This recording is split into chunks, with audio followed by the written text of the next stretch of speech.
Welcome YouTube. Are you ready to debunk some weight loss myths? So we're going to talk about 5 of them today. 5 weight loss myths debunked. Okay, and the first one is that rapid weight loss is always unhealthy. I know you guys might have actually maybe even heard me make a comment about, rapid weight loss. And the truth is, it really depends on what you are losing rapidly. I mean, if you're losing water rapidly, well, it's not gonna last, right? You can only lose so much water before your body goes, oh, nope. Or if you're losing muscle, same thing. I mean, your body's gonna realize, okay, we're in starvation mode here, we have to do something, right? So eventually, rapid weight loss that's helping you lose muscle or losing water, that's not healthy. Okay, so when I'm kind of referring to unhealthy rapid weight loss or fat diets, that's really what I'm talking about, is those type of weight loss.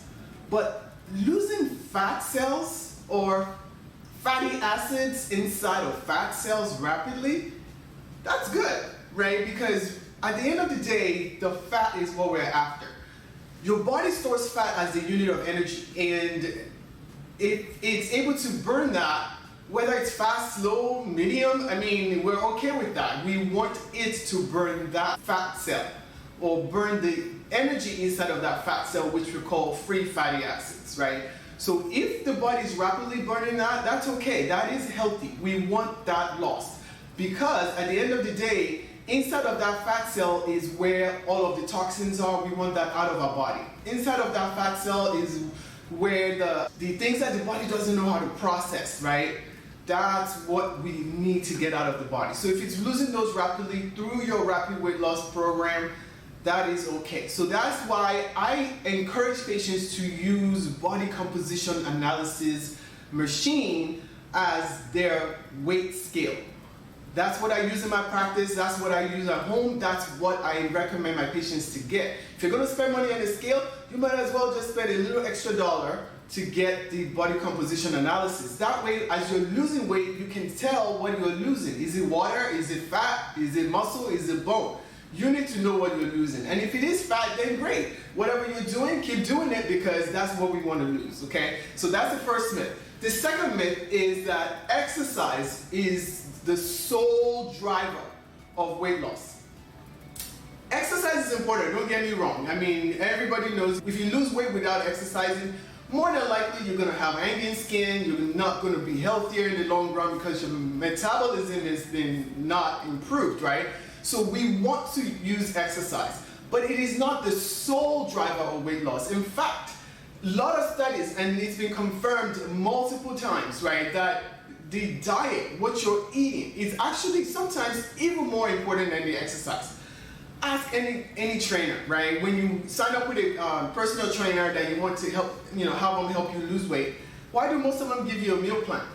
Because they know that, they can work you out really, really hard, and you can just go across the street and eat the wrong food, and you just messed up that whole hour or two that they spent working with you. So the most important thing when it comes to weight loss is what we are putting in the body, hands down, right? Exercise will support that, and exercise will make those choices you've made show up better in terms of results. But you cannot just exercise and not eat the right foods. And I'm sure most of you can attest to that. In fact, make a comment in the section below if you've tried just exercising and not changing your diet, and tell me exactly how that worked out for you. All right, so the third myth that I'm going to bust today is skipping meals or eating very little. So this is one big one. I see a lot of patients make this mistake all the time. I mean, all the time. Patients come in, they want to lose weight, I put them on the eating plan, I tell them based on your body composition, this is how many calories you should eat per day, this is how much exercise you need, how much water you should drink, and so on and so forth. So the patient they start seeing weight loss, and the minute it slows down a bit, like maybe they're not losing 1 pound or 2 pounds a week now, maybe they're losing a pound every other week. Oh no, oh no, I gotta cut back. And then they stop eating or eating very little. So little, in fact, some of them are feeling weak, faint, tired, and so on, right? And they call me and they go, Doctor, I can't eat any less. I don't know why the weight's not moving. I'm like, what do you mean you can't eat any less? Yeah, you should be following the plan that we put together. So then they tell me, well, I started intermittent fasting, so I don't eat breakfast anymore now. I only eat 2 meals, and those 2 meals consist of this, that, and the other. And I'm adding the calories up, and I'm like, you're less than 800 calories a day. How in the world? You need at least double that for your body to even just function, not talk less of like doing stuff. Okay, so a lot of patients I have to educate all the time. Like, look, eating less actually hurts you. Yes, eating too little actually hurts you. It causes your body to slow down your metabolism because your body thinks, oh, we gotta survive, conserve energy. So then your body slows down the metabolism, it starts to hold on to fat. Yes, it starts to hold on to fat when you eat too little because you trigger what we call the starvation mode. Okay, so when your body goes into starvation mode, what's happening is your body's going, okay, we are in a famine, we don't know when we're going to see food again, so let us hold on to all the fat that we have, and whatever calories he or she consumes, let's quickly turn that into more fat and store it because we don't know how long this famine is going to go on for. That's what you just triggered when you don't eat enough calories, okay? So we don't want to do that. We want our body to think there's plenty of food around, we're just eat healthier, so it can continue to burn this storage, the fat storage that we're really after, okay? I hope that makes sense. So we don't want to trigger starvation mode by not eating enough. We want to eat enough calories, we want the right calories, okay? So pick the right stuff. And most of the time when we're eating the right stuff, guess what? We actually get full faster. It's when we eat the junk that it doesn't trigger our brain that we're full. Okay, so eating the right stuff will give you more energy, will give you more fat loss in the long run. So you want to eat enough, not too little. Okay, so that is one that I usually find that I have to talk to patients about.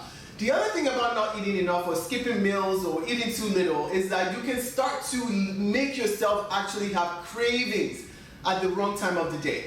So you go all day, you feel like you're not that hungry, so you're not eating anything or eating very little, and then all of a sudden you get home from work and you're like, you've been good all day, right? You did it today, and then all of a sudden what? You can't go to sleep, you're hungry, you're starving, you just keep tossing and turning, and then you get up, and then what happens? You go to the fridge, now you gotta go eat that peanut butter and something that's gonna make you feel satisfied, right? And all of those calories that you've starved yourself up all day, now you're gonna consume it right before you go to bed, and that is just not what we want. We want those calories spread out throughout the day so that our body can start to burn it and use it during the day to manufacture the proteins, to all the things that our body needs to function right, okay? So that's what we want to do, not starve ourselves and then eat it all at night right before bed.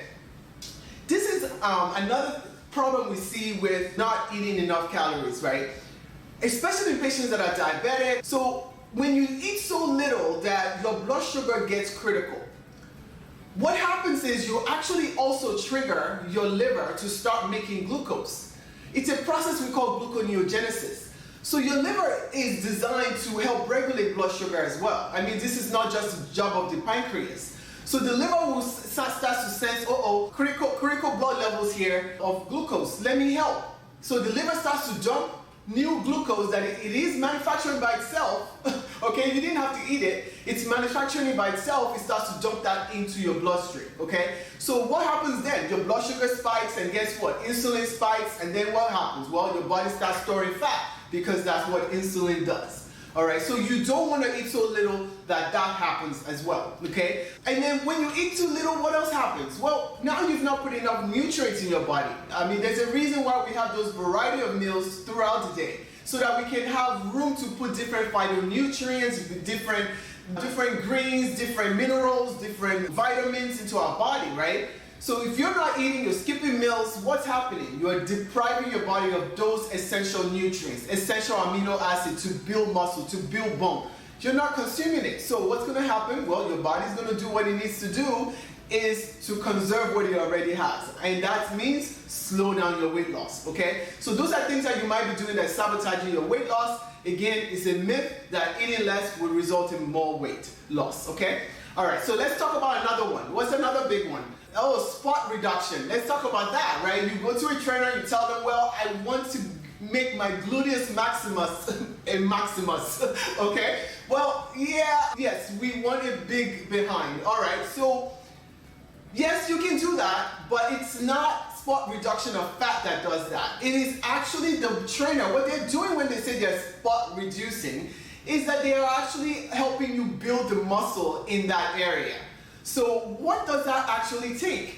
It's not burning the fat there. It's actually telling that muscle to get stronger. So they work that muscle to break down, right? So the muscle breaks down, and then in the process of that muscle rebuilding, you give it all the right nutrients, and now it's going to be bigger and stronger when it's done. So all of those special exercises that they have you do in certain areas telling you they're reducing fat in that spot, it's a myth. No, they're not reducing fat. They are actually building muscle in that area. And that is great. I mean, we want to have, strong muscles in the legs, in the butt. I mean, all those things are important to give us a nice core. We want to target those areas, but get it straight. What they're doing is they're building this muscle and making it stronger in those areas, not reducing fat. Fat is going to reduce throughout the body as it wills, okay? We cannot tell you where to lose it, all right? So that's a myth, all right? So the next one and final one is that carbs are the enemy of weight loss.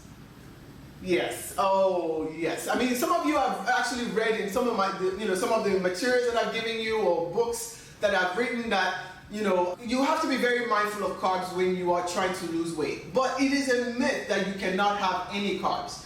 Okay, the truth is the type of carb that you're eating. Okay, so what we want is the complex carbohydrates, right?